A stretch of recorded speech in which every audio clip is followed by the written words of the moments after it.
The Sunday dinner table at the Harrison household had become a weekly battleground, and tonight's topic was my apparently hopeless career in music.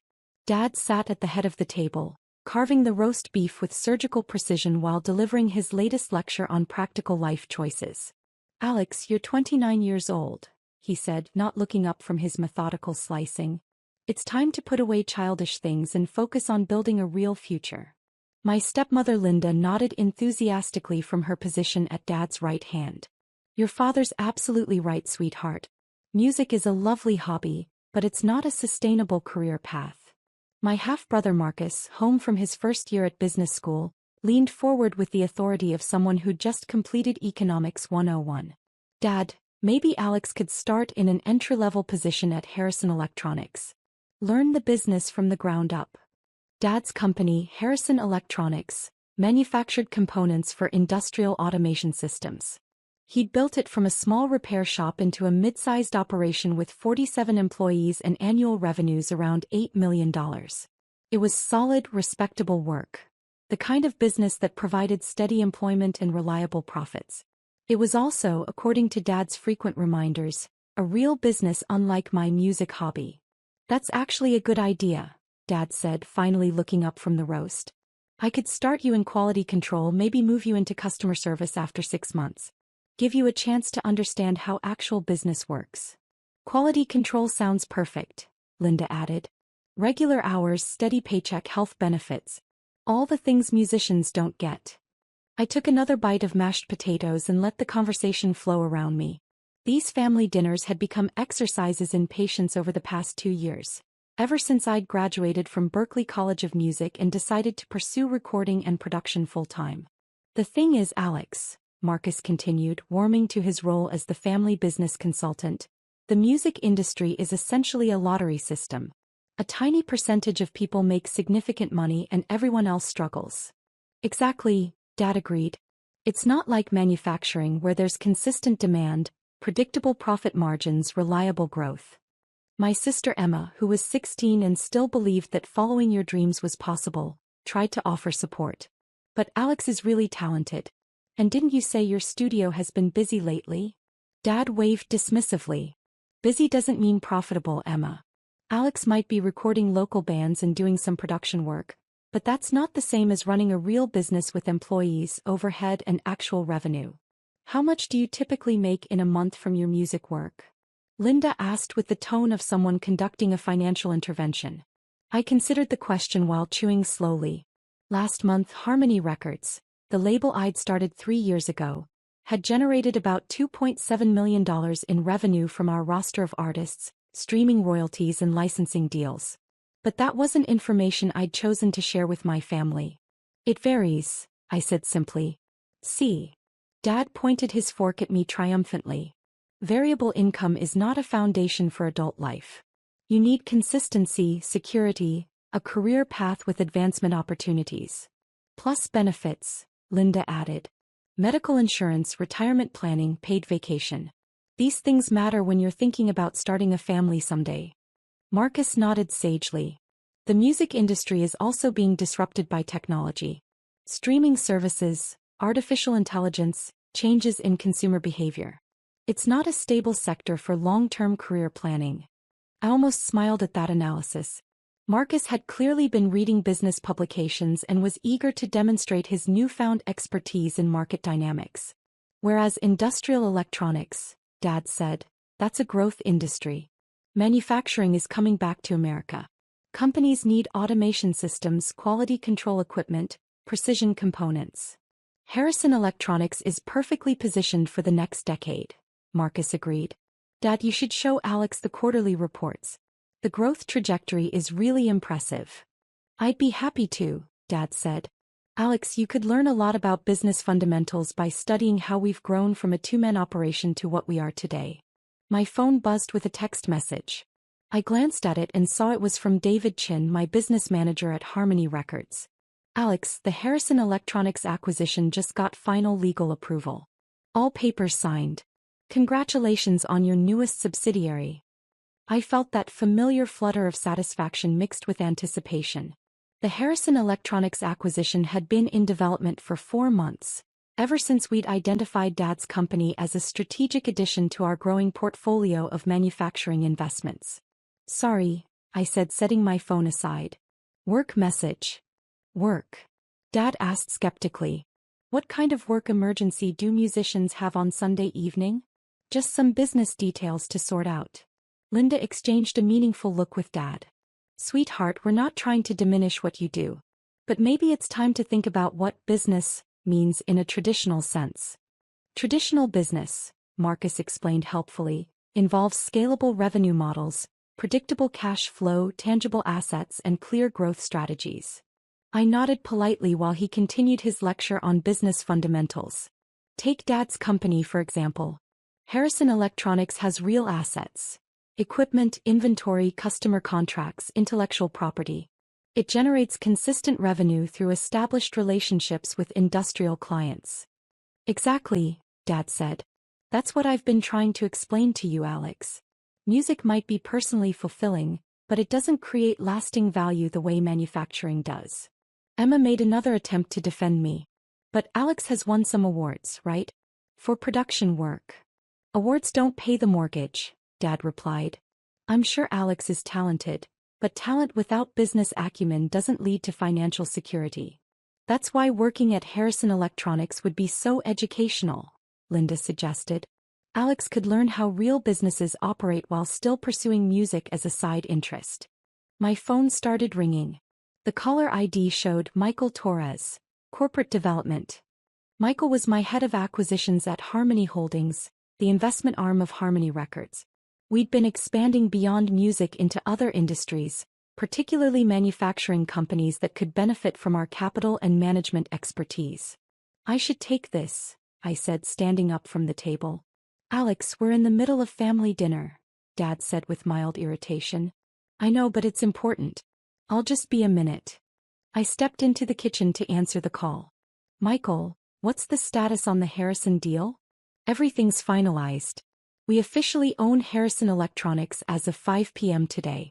The purchase price was exactly what we discussed, $12.8 million. I felt a surge of satisfaction. Dad's company was indeed well-run and profitable, exactly the kind of solid manufacturing operation that fit perfectly into our diversified portfolio. And Robert Harrison has no idea about the ownership change? None at all. The acquisition was structured through our holding company, Meridian Industries, so his name will never appear on any documentation he'll see. As far as he knows, he's now working for a private equity firm that specializes in manufacturing acquisitions. When do we inform him? Tomorrow morning. I've scheduled a meeting with him and his management team to discuss the transition. Should I handle it personally, or would you prefer to be there? I looked back through the doorway at the dining room, where my family was continuing their analysis of why my music career was impractical and unsustainable. I'll handle the Monday meeting personally. Are you sure? This might be complicated given the family relationship. That's exactly why I should handle it personally. When I returned to the dining room, the conversation had moved on to Marcus's internship plans for the summer. The experience at Goldman Sachs will be invaluable, Dad was saying. Investment banking teaches you how real money gets made and moved. Plus the networking opportunities, Linda added.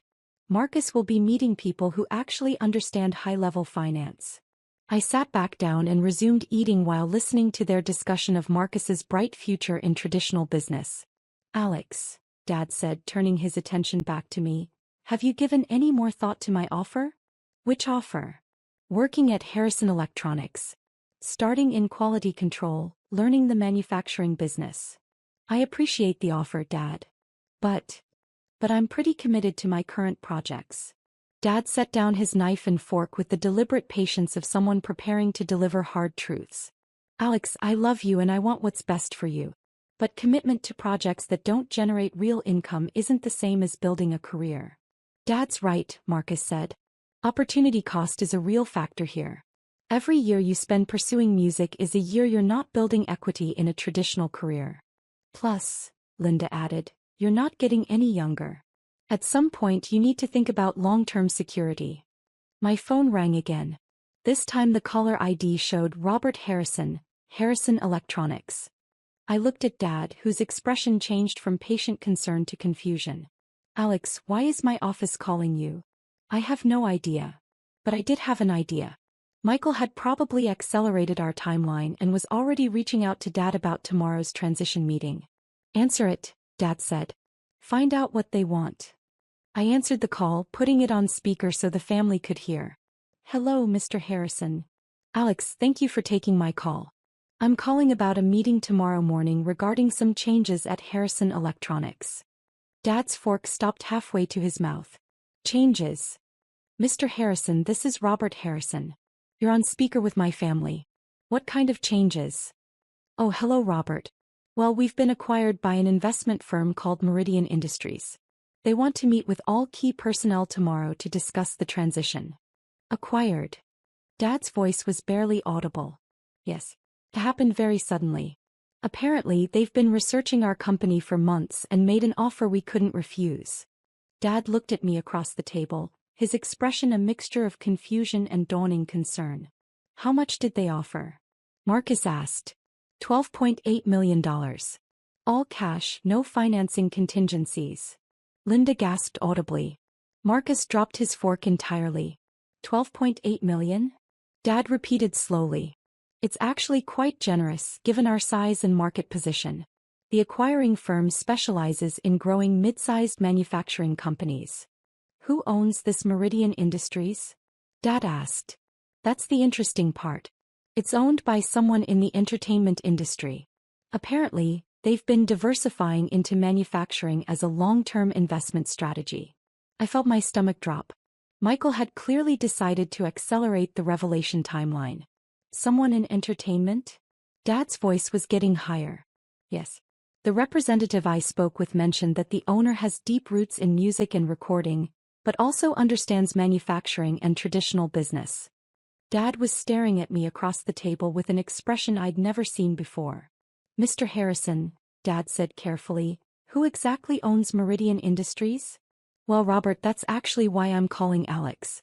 It turns out the owner of Meridian Industries is someone your family knows very well. The silence in the dining room was complete except for the ticking of the grandfather clock in the hallway. Who is it? Dad whispered.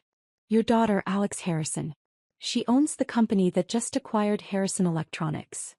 Dad's fork clattered to his plate and he stared at me with his mouth open. Alex owns what? Linda asked faintly. She owns Meridian Industries, which just purchased Harrison Electronics for $12.8 million. Marcus was staring at me like I'd started speaking in ancient languages. Alex, is this some kind of joke? I looked around the table at their shocked faces. At Dad, who had spent the evening explaining why musicians don't make real money. At Linda, who had been worried about my lack of health benefits. At Marcus, who had been lecturing me about business fundamentals. It's not a joke. Alex, Dad said slowly, how do you own a company worth $12.8 million? Actually, Dad, I own several companies. Meridian Industries is just one subsidiary of Harmony Holdings. Harmony Holdings? I pulled out my phone and showed them the corporate website. It's the investment arm of Harmony Records, which is my record label. Your record label? Linda's voice was barely a whisper. The music business I've been building for the past 3 years. Marcus was scrolling through the Harmony Holdings website on his own phone. Alex, this shows annual revenues of over $50 million. Last year was good. This year we're tracking towards $75 million. Dad was still staring at his plate, processing the magnitude of what he'd just learned. Alex, he said finally, if you own a $50 million company, why didn't you tell us? I looked around the table at the family members who had spent the evening explaining why my music career was impractical and financially unsustainable. Because every time I've tried to discuss my business, you've dismissed it as a hobby and suggested I get a real job. We didn't know. You didn't ask. You assumed that because I work in music, I couldn't possibly be successful in traditional business terms. But Alex, Marcus protested, you never mentioned owning multiple companies or having employees or generating this kind of revenue. Marcus, 3 months ago you suggested I consider an entry-level position at a marketing firm because music doesn't provide career advancement opportunities. His face flushed slightly. I was trying to be helpful. You were trying to manage someone you decided was failing. Linda was reading something on her phone. Alex, there's an article here about Harmony Records. It says you've signed artists who've won Grammy nominations. 3 nominations this year, actually. And you've been featured in Billboard magazine as one of the top independent label executives under 30. That article came out 6 months ago. Dad looked up from his plate. Alex, why are you acquiring Harrison Electronics? Because it's a well-run, profitable company in a growth industry. Exactly the kind of manufacturing operation that fits into our diversified investment strategy. But it's my company. It was your company. As of 5 p.m. today, it's a subsidiary of Harmony Holdings. The reality was finally sinking in. Dad, who had spent the evening lecturing me about business fundamentals and practical career choices, was now learning that his impractical musician daughter had just purchased his company. What does this mean for my position? He asked quietly. I looked at my father, successful, hard-working Robert Harrison, who had built his company from nothing but had somehow convinced himself that his daughter's music career was worthless. It means we'll discuss your role in the company during our meeting tomorrow morning.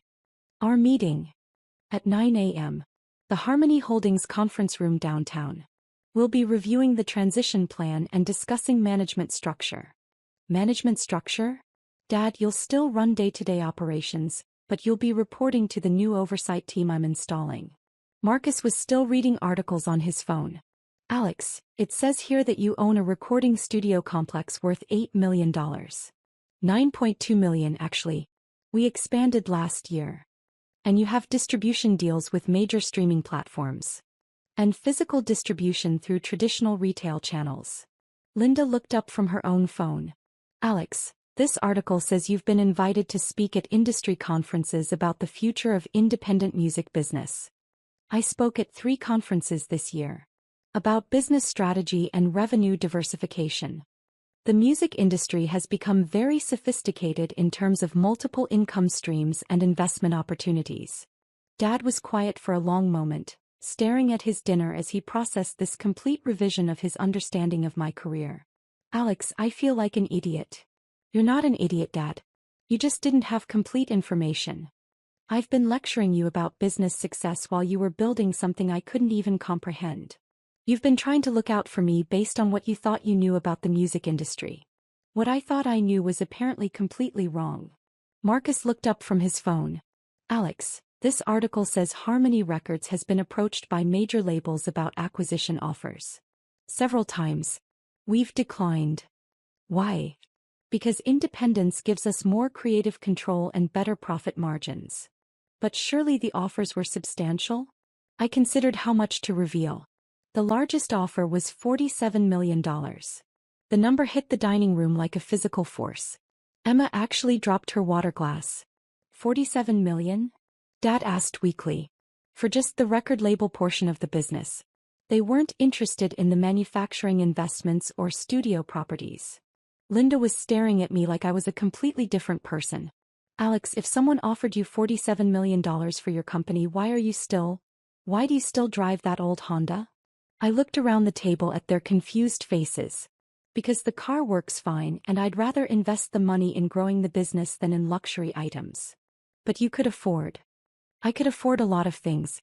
I choose to live modestly and reinvest profits. Dad finally looked up from his plate. Alex, what happens tomorrow? Tomorrow we discuss the integration of Harrison Electronics into the Harmony Holdings portfolio. And our family relationship? I thought about the past 2 years of Sunday dinners, about listening to lectures on practical career choices while quietly building a business empire that now included Dad's company. That depends on whether you're ready to see me as I actually am instead of who you assumed I was. I'm ready, Dad said quietly. And Alex? Yeah. I'm proud of you. I should have said that years ago instead of trying to fix something that wasn't broken. Emma, who had been quiet during most of this conversation, finally spoke up. Alex, does this mean you're really, really successful?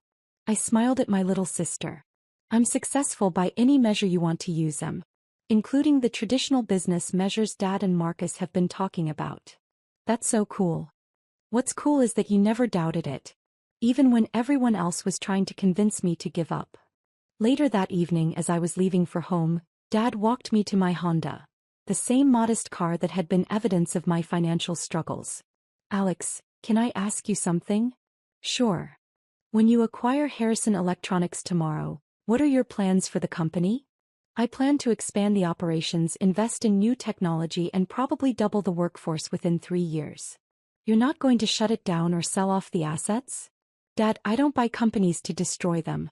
I buy them because I see their potential and want to help them grow. He nodded, relief evident in his expression. There's something else I need to say. What's that? You were right about music being a real business. I was wrong to dismiss it, and I'm sorry. Thanks, Dad. That means a lot. And Alex? Yeah. Next Sunday, instead of telling you what's wrong with the music industry, maybe you could tell us what you're doing right with it. As I drove home, I reflected on the evening's revelations. Tomorrow, Dad would walk into his first meeting as an employee of a company I owned. The family would have to adjust their understanding of my music hobby. But the most satisfying part wasn't the financial success or the business acquisition. It was finally being seen for who I'd become instead of who they'd assumed I was. Sometimes the best revenge isn't proving people wrong. It's showing them they never understood what you were building in the first place.